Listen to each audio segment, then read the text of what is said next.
So my name is Ashley Causey, and I am the National Academic Advisor for Nearpod. I joined the team about 5 months ago and came from being a classroom teacher, instructional coach, campus principal, director of curriculum and instruction, and was the executive director of secondary schools in a school district in Texas before I joined the Nearpod team. So I'm excited to be here with you. And today with me, I have Zachary Dybel, and I'm going to give him a second to introduce himself. Hi, folks. I'm Zach Dybel. I'm the curriculum manager for the social studies team at Nearpod. I've been working with Renaissance, our parent company, and Nearpod now for about 2 years. And I taught high school social studies for many years and work on my PhD right now in history, sort of blending the world of history, social studies, and education. And I'm excited to walk you guys through some of our product today. All right. So just a little bit about our roadmap for today. We're going to start off just really talking about why are we talking about social studies? Why do we have this social studies program and what prompted us to build this? We'll be talking about what our Nearpod social studies program is. We'll take a few minutes to dig into the platform so you can see what that program really looks like. And then Zach is going to share with you guys really what makes our Nearpod content high quality. So just a couple of housekeeping things as we're getting started. If you have questions, feel free to ask as many questions as you have. Put those in the Q&A, comments and things like that you can keep in the chat. And then also just as a reminder, some of you may not be aware, excuse me, but in the top right-hand corner of your screen, you should be able to see a notes tab. If you click on that, then all of the resources that are shared, you'll have access to when we finish up today. So just make sure that you are using that as a resource as well. Okay. All right, so let's dive in a little bit. For those of you who are familiar with Nearpod, and maybe some of you guys who don't have as much familiarity with our program, with Nearpod, teachers now have instruction, engagement, and their students all connected. And teachers are able to provide those engaging learning experiences that will impact student achievement. So with Nearpod, teachers can ensure that there are opportunities for active learning for each and every student in their classroom.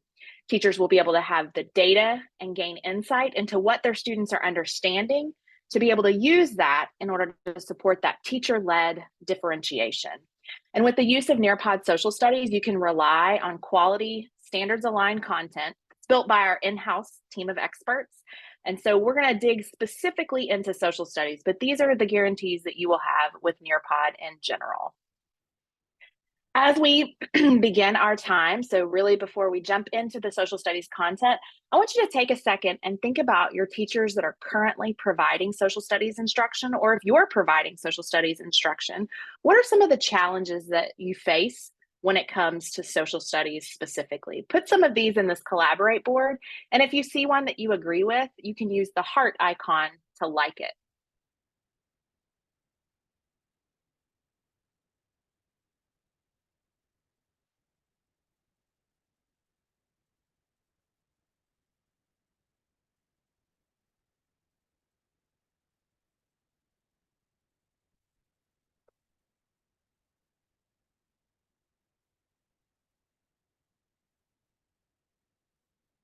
Mm.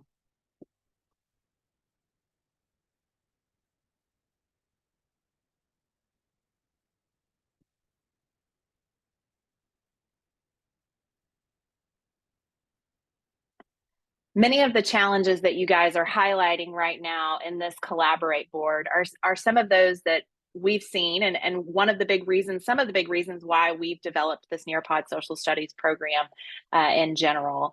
And so I want you to think about today as we dig in, just really thinking about how having access to high quality resources could really impact and change the way that your teachers provide that instruction. So thank you guys for participating in that.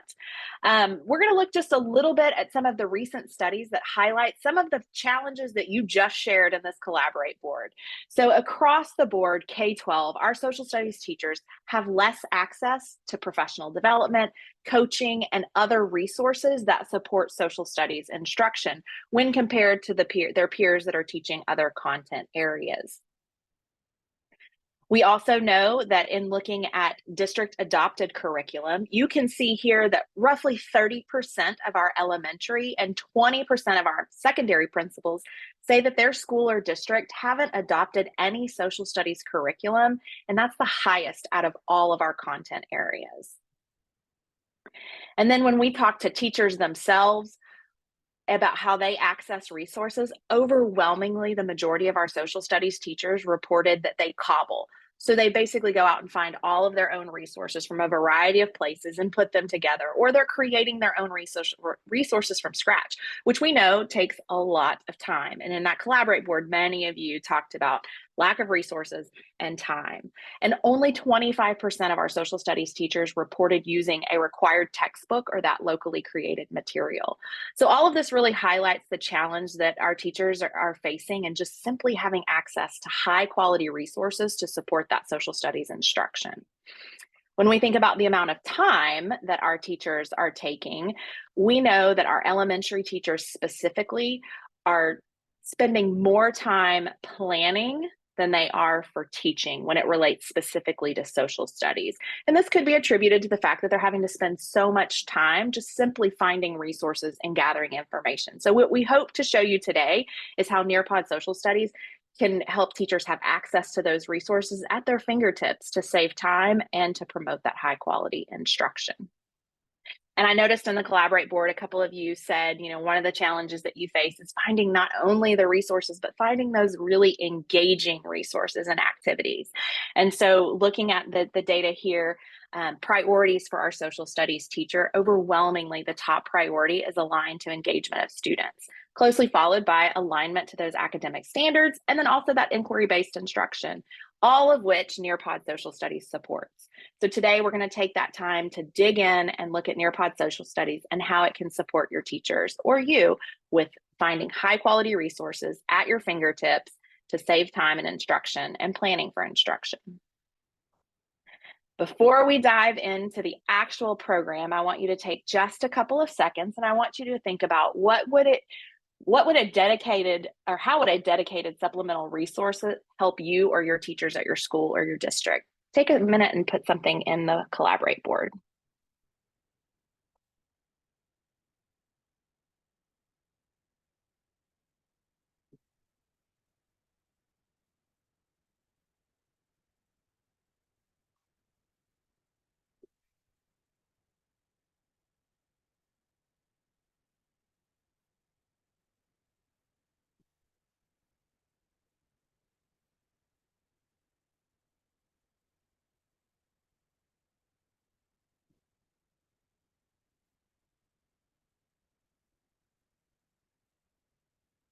See a lot of saves time. I see a lot of supporting engagement, having those resources without having to go and find them, being able to build background knowledge and help your students, less wasted time spinning wheels trying to plan, trying to figure out where do I go to find these high quality resources. So our goal today is to show you really how Nearpod Social Studies can help you with that specifically.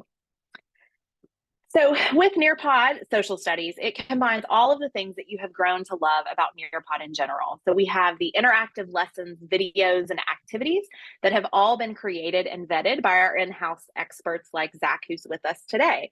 Nearpod Social Studies will truly help make every lesson memorable for your students. We know that our teachers, like you guys shared just now, that you prioritize student engagement, standards alignment, and inquiry when you're looking for these resources to support your social studies instruction. And that's exactly what we've built with our Nearpod Social Studies program. Teachers won't need to go to a bunch of different websites to find what they need. All of our content is built utilizing the power of the Nearpod platform to engage your students and get them actively learning throughout the instruction. So our content covers a range of social studies topics beyond just history, because we know that teachers have asked for and said they need more for geography, civics, skill building, and those things moving beyond just the history realm. And our guided inquiry approach to every single lesson gives teachers that ready to teach lesson that incorporates the proven teaching strategies that Zach's going to talk to you guys about in just a little bit. And it promotes the way that we want our students learning social studies through that exploration, discussion, investigation, and really making their own conclusions. So with Nearpod Social Studies, you and your teachers will receive interactive lessons, videos, activities, formative assessments, and the data to know how your students are doing. The ability to annotate on those primary sources, take VR field trips to get that firsthand account of those historical sites, and so much more. So now what we will do is I am going to jump over into the program, and I'm going to take just a second to show you a little bit about the organization of the program and very lightly talk about the content before Zach talks to you deeply about how our content is developed. So when you come over into Nearpod and you go into our Nearpod Social Studies program, you will see that we have 3 different grade bands available for teachers to select from. Teachers can search through this way, or they can come up at the top and they can search for the US Constitution, and then they will get all of the resources that are available related to the Constitution. Teachers can then filter it out by grade level. They can look at their partners. So we partner with iCivics and have a large number of resources from there. So if I only want to see those activities from iCivics, I'm able to filter that way as well. So there's a number of ways for teachers to access those standards. You can filter by standards based on your state. And be able to easily find the resources that you need to provide that high quality instruction. I'm going to jump over and just go through our 3 through 5 grade band and hop into geography. And you'll see here in geography, we have a number of topics that are available for teachers to choose from. I'm going to go over here into the state capitals. And when I go here, you'll see that we have 7 lessons, 5 activities, and 2 video lessons. These ones that have the badges beside them are only available if you have the vocabulary, our EL program, or our SEL program. But this is what we call a topic bundle. And what this does is it's taken all of the resources that we have related to this one topic and put it in one place for teachers to access. And so you'll see here, this is our featured lesson related to state capitals. On the right-hand side, you'll see this is aligned to the 5E lesson. And then you'll see the instructional strategies that are listed out on the side. So opportunity for building connections for students, looking at key information. There's an opportunity for collaboration. So an opportunity for students to share, just like you guys have been doing, and interact with each other, whether they're face-to-face in the classroom or engaging with others outside of the classroom. Real world connection, and much, much more. So Zach's going to go a little bit more into how our content is developed and what is comprised in our lessons. But you'll see here too that this lesson, this featured lesson, takes about 60 minutes. But right below this, there's a number of other lessons ranging from 55 to 25 minutes that you could use for tier 1, tier 2, or even tier 3 instruction if your students need that additional learning. There are activities that are aligned to this. There's a time to climb that is already built, matching pairs, some drag and drops, and then some additional videos that you would be able to use in the classroom. And again, this is just all of the resources in one place for your teachers to access. So now what I am going to do is that we are going to allow you the next few minutes to explore some of our lessons on your own. So there are going to be 2 different screens of lessons that you should be able to click on and be able to access that. We're going to give you about 2 minutes to explore these on your own.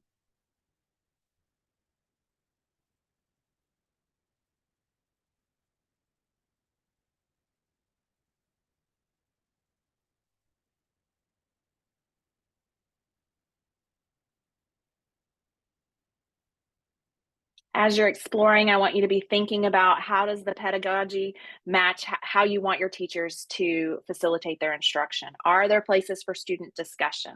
Are there primary sources used throughout these lessons? And where do you see evidence of that? So just be thinking of that as you're exploring.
So there are two different slides. The first slide is going to give you the ability to look through some of our lessons, and it's now student paced. So we've gone to where you can now control from one slide to the next slide.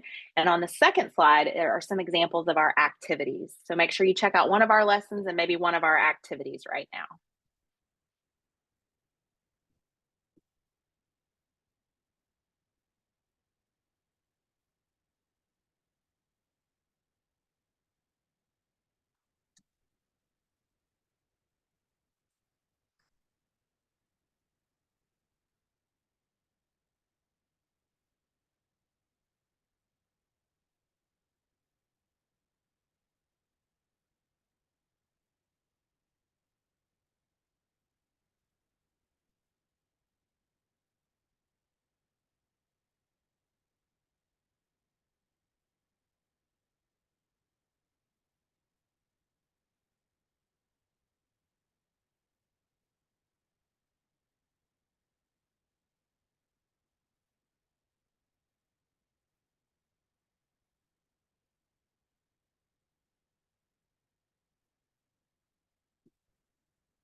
All right. I noticed that Doris in the chat, you said your school has vocabulary. So how does this connect? And I know Alec put in the chat, but just so you know that there are going to be some additional vocabulary videos that if you have access to vocabulary, then you would also have access to these additional videos. If your school also has the EL program or our SEL program, you would also have access to some of these additional resources. So through 21st Century EL or our vocabulary programs, okay? So now that you have had some time to explore our program and some of our lessons and activities, I'm going to pass it on over to Zach, and he is going to talk to you just a little bit about how our social studies content is created. Hey, everybody. Thanks, Ashley. And we're just going to kind of go through a little bit of the strategy behind Nearpod Social Studies, and then I'll end with a walkthrough of a lesson that illustrates a little bit of how we apply our different ways of thinking. So what Nearpod Social Studies offers is a supplemental curricular program that helps teachers create these immersive social studies experiences. We really try to prioritize standards-aligned interactive lessons, videos, and activities that are built using the power of Nearpod, but really aligned to offering lessons that would apply directly into the classroom. So the lessons and activities are going to be aligned to standards that prioritize topics, subjects, and outcomes that we see as sort of being a critical mass across the several state standards.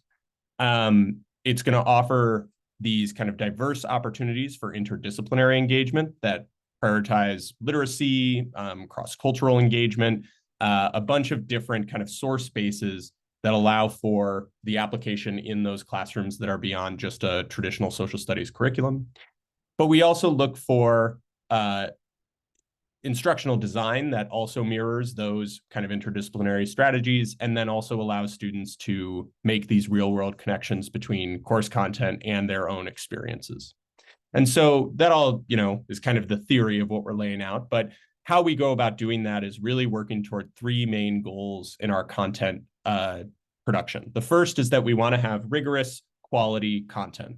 We have expert social studies teachers and people with backgrounds in history and different social studies topics looking at the content that we put into our resources to make sure that we are keeping up with current scholarship, making sure that our approach to complex topics reflects the kind of highest standard of accuracy and alignment to the rigor that you would want to see in your classroom. We get diverse sources and we try to integrate them in ways that support a variety of different learning outcomes. And we also make sure that we are prioritizing sources from many different perspectives. So our first goal really around the rigorous content is meant to make sure that you can trust the quality of what will be included in a lesson or an activity. The second major goal that we have is to always have our resources be engagement-based and driven by an inquiry-oriented design. And this is really cutting edge of social studies education is trying to take these wonderful digital resources that we have out there in the education world, but how do we make them really support high quality instruction? And using these inquiry by design models, using guided inquiry approaches to instruction, that is really at the core of what our offering is aiming to do with the social studies content that we're presenting. It also kind of helps students think about achieving the objectives that they're setting out to do in their classrooms by drawing their own conclusions, using the resources and the strategies and the opportunities that our product offers them.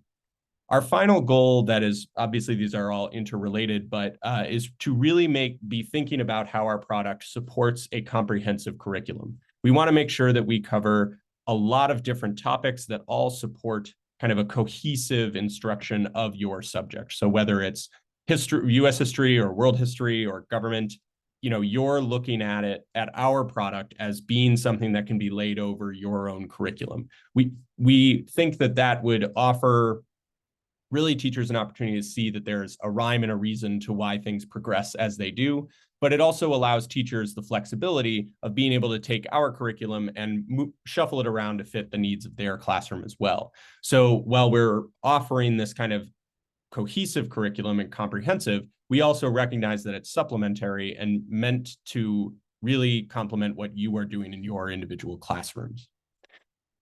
The kind of journey, how we got there, is really thinking about what is it that teachers absolutely need in the social studies classroom. And the Collaborate board that we started the webinar with was really confirming a lot of what we found in our research, right? We're looking for diverse resources. We're looking for access to primary sources. We're looking for engaging opportunities for instruction. The problem with that is it all sounds great, but as I know from being a high school teacher, you don't have time to necessarily find all of those sources for the perfect lesson plan. And so one of our driving kind of goals has been, how do we leverage all those great resources out there in our product in a way that teachers can use directly in their classrooms and ways that support the needs that teachers actually have? A couple of weeks ago, the National Council for Social Studies actually published its updated definition of social studies. I'm sure those of you in that network were aware and saw this as well. But I pulled it for this demonstration just to show that I couldn't help but notice how in sync this definition was with a lot of the things that we've been really driving at over the past few months in building Nearpod social studies.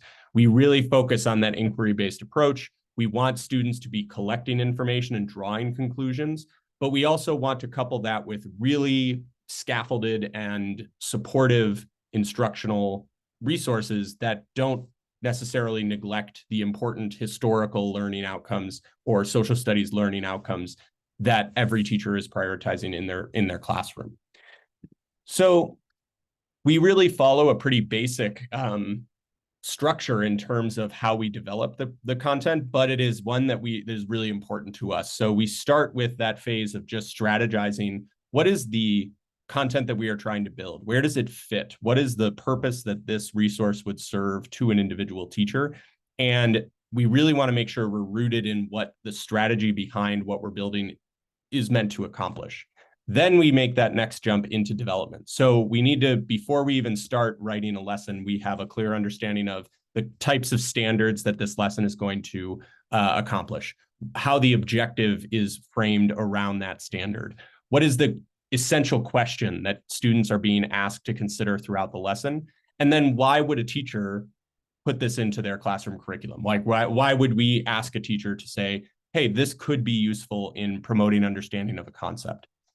When we go into the development phase, that's where we think about those questions at each stage. Are we moving toward the objective? Are we achieving mastery of the standard? Are we creating an instructional design process in the lesson that reflects what teachers really want to be doing in their classroom?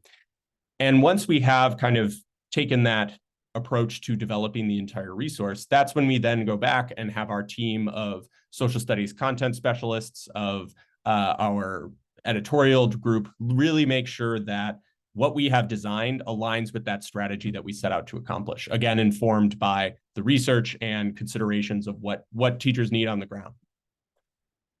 So most of our Nearpod social studies resources and lessons in particular apply one of these two guided inquiry models. So we have kind of a guided inquiry model that has been developed for some of our products that focuses on phases of a lesson or phases of an instructional process that allows students to be aware of the kinds of thinking they're being asked to do as they go through the actual lesson.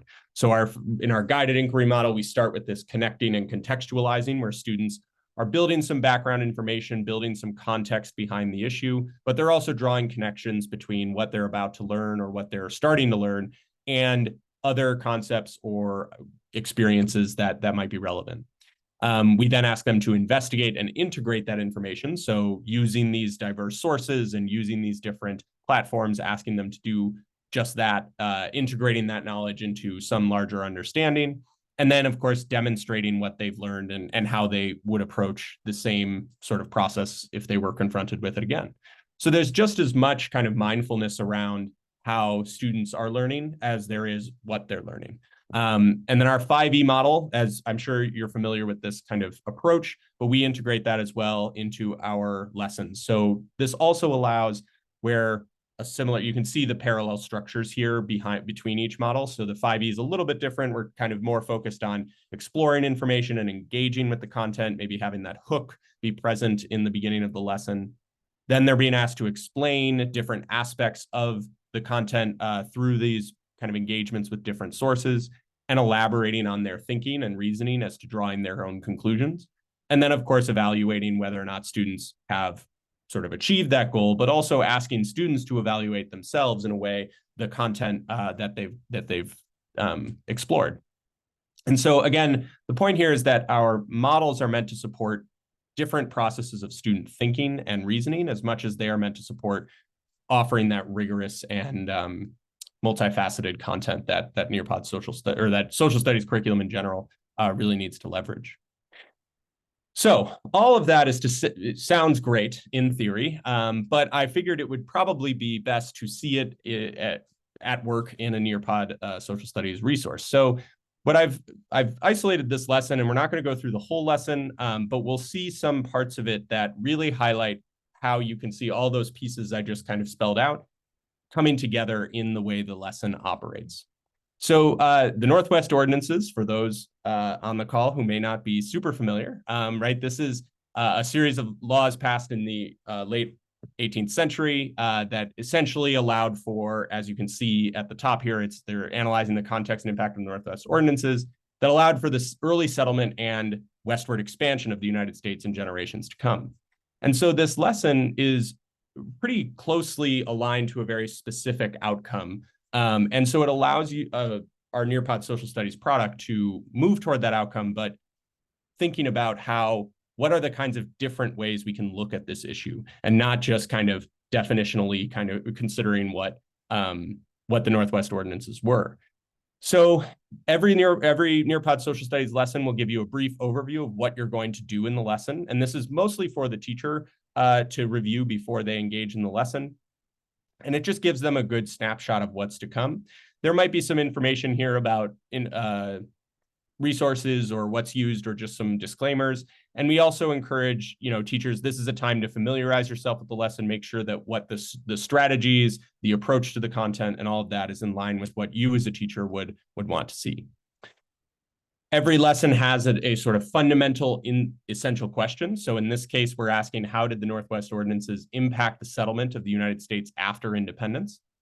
And this would probably be falling in a U.S. history curriculum. This is for six through 8 grade level, where students may have already learned about the Revolutionary War, and they're starting to think about the Constitution and the formation of early American government. And the Northwest Ordinances fits in neatly in between those two. It's always like the one thing you teach that the Articles of Confederation accomplished, right? And so the goal here is to say, thinking about connecting what they were previously learning and drawing them into the lesson. So they would have just had a lot of conversations about independence, and now they're going to think about, how did this specific law really have an impact on how the United States was settled after that point? And then, of course, the objective is going to be very closely aligned to that question, essentially communicating to students that you will be able to answer that question by the end of the class, but also have the objective having a goal to achieve that significance issue, right? Explain the significance of this particular topic. So again, we lay out the instructional plan here. This lesson is following our 5E model, and the summary here aligns pretty closely to the summary at the beginning of the lesson as well. But as students move through, they'll know, okay, this is the first phase. We're going to engage and explore. We're going to engage with the context by studying the Articles of Confederation as sort of background on the Northwest Ordinances. And then we're going to explore why the United States faced a bunch of issues after independence. As a way of building that context, we're going to offer just some basic background information about the Articles of Confederation and providing some students with a baseline to use as they explore the more interactive kind of resources. So in this case, we're just kind of delivering the context here. We have a source from a stamp honoring the Articles of Confederation, kind of getting them thinking about what this is, and then having an opportunity to discuss with their partner. Based on what they read, they're going to determine that there were probably a bunch of issues that the new government faces, and they start to talk about that. And that transitions neatly into our next section, which should be a quiz. Let's see if I know. Sorry, everybody.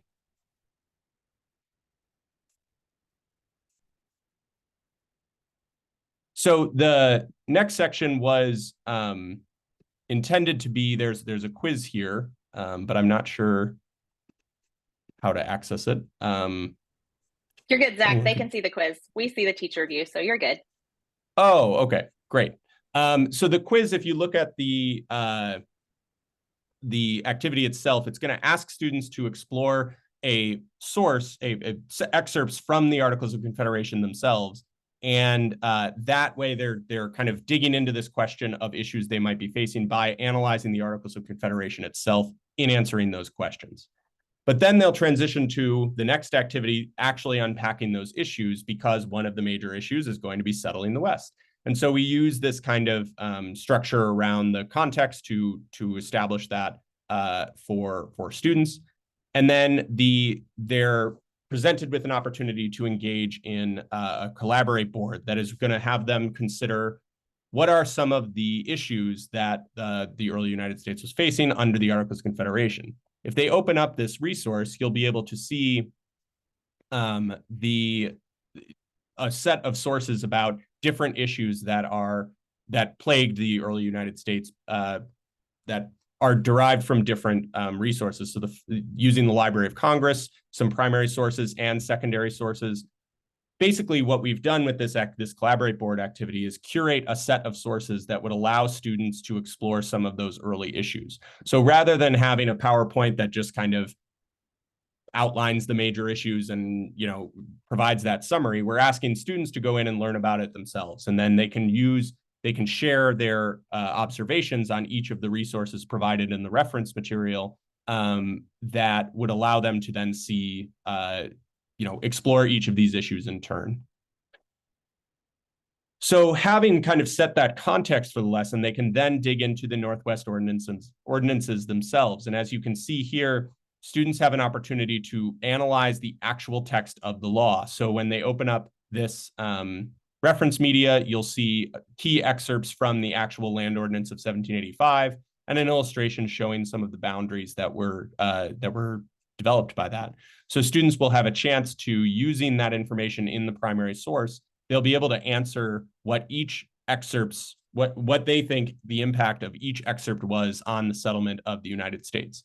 So again, in this instance, we're not telling them what these impacts were. We're asking them to use the primary source to determine for themselves what was the kind of larger significance on settlement and expansion.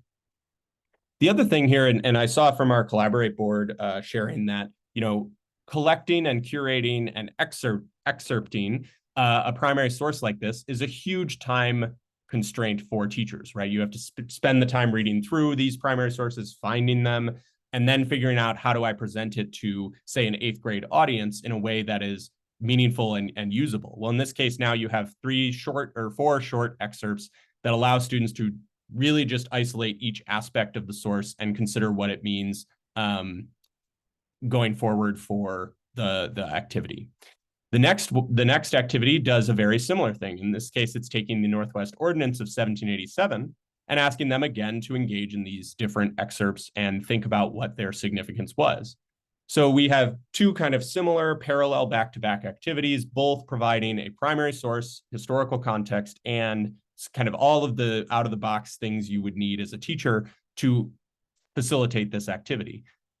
Students then have the opportunity to draw those conclusions about the Northwest Ordinance on their own using the actual primary source. So for those of you who know, throughout the course, you're really prioritizing making sure that students analyze primary sources and get practice reading those kinds of historically grounded resources. This kind of activity is pre-made to kind of allow you to leverage that skill in your classroom. And then building on all of that, if you look at the kind of culminating activity of this little instructional sequence, you'll see that now they're being asked to do some critical thinking about the analysis they did. They just analyzed two different laws about the settlement of the West and all these different features and factors. They thought about how the early United States faced so many critical issues during the era of the Articles of Confederation. And now they have an opportunity to compare using the drag and drop feature and drag each of the kind of prescribed differences into the Venn diagram. I see someone also working on one where you can add your own text to a drag and drop. So this could be an instance too, where if students see something or, you can extend further, they could add a similarity or difference using the draw tool or the text tool as well. So there's a lot of functionality within these activities, and this kind of, you can see within the technical side how you can engage students in the learning, but it also shows how the design behind this activity is meant to both scaffold students into the content and then also give them multiple opportunities to apply their thinking and reasoning when it comes to primary source analysis, critical thinking about cause and effect, and then, of course, as the objective said, what's the significance here, right? Why does this matter?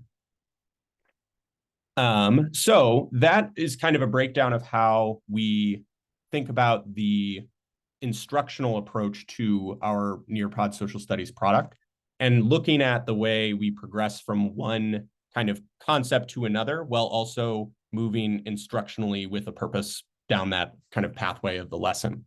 And that is the other feature with all of these kind of interactive activities is that within a Nearpod lesson, you could theoretically isolate some of these and use them exclusively as standalone activities. You could also move them around if you felt like, let's compare and contrast first and then do the primary source analysis.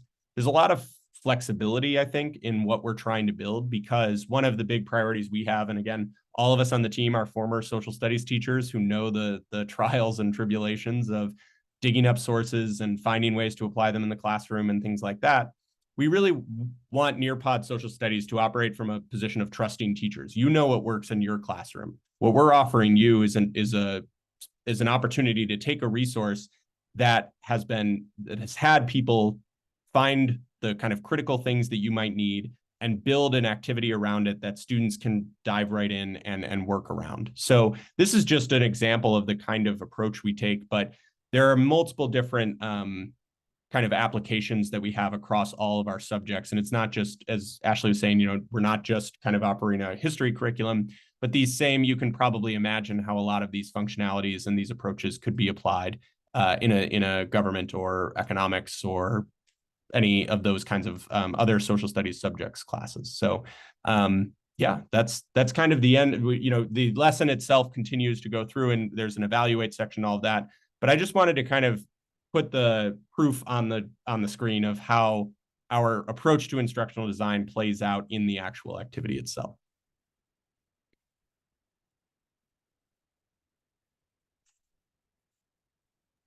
All right. Thanks, Zach, for sharing that with us. I know I saw a couple of comments in the chat about, some of these feel like they're really lengthy and you may not have that much time in your classrooms to be able to cover all of the lesson and activities and things. And so there have been some updates to our lesson builder this past year. And so it's going to be very intuitive if you use Google Slides or PowerPoint or anything like that to be able to curate and edit your presentations, just like Zach was talking about, to take those components that you want. You can add to them, take away, and do all of those types of things for your specific. I know some people are in block scheduling. Some people have 50 minutes or 45 minutes and those types of things. So to be able to create it for just your exact needs. And so the other exciting update, if you aren't aware, is that on some of our activities now, you're able to provide that live teacher feedback. And so as students are working, you're able to provide them, there's stickers that say good job if they're getting it right. You can ask a question. And so students will get that immediate feedback from you as the teacher. So it's just another exciting update with all of our Nearpod activities. So wanted to share that with you. So we kind of started our time together talking about what are some of the challenges that you or your teachers are facing as it relates to social studies instruction. And today we've showed you really how there are a vast number of resources available through Nearpod Social Studies for your teachers to be able to take, use as is, or edit based on their individual needs. And so as we kind of come to the end of our time together today, we want you to think about how would you, as a social studies teacher, or your staff, if you're a campus or a district leader, feel if they had a resource like Nearpod Social Studies available to them. So take just a few minutes and put that in our Collaborate board.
See about having the ability to do it live, synchronously together, but then also doing that student-paced version so that students can work on that independently or when they're in different locations and things. Having these options, helping with progress monitoring for sure. And really being able to, like, we started looking at some of the challenges as far as time, finding resources, and all of that. That all right here is at teachers' fingertips. And so we are excited to share this with you today and would love to tell you more about our social studies program and product. And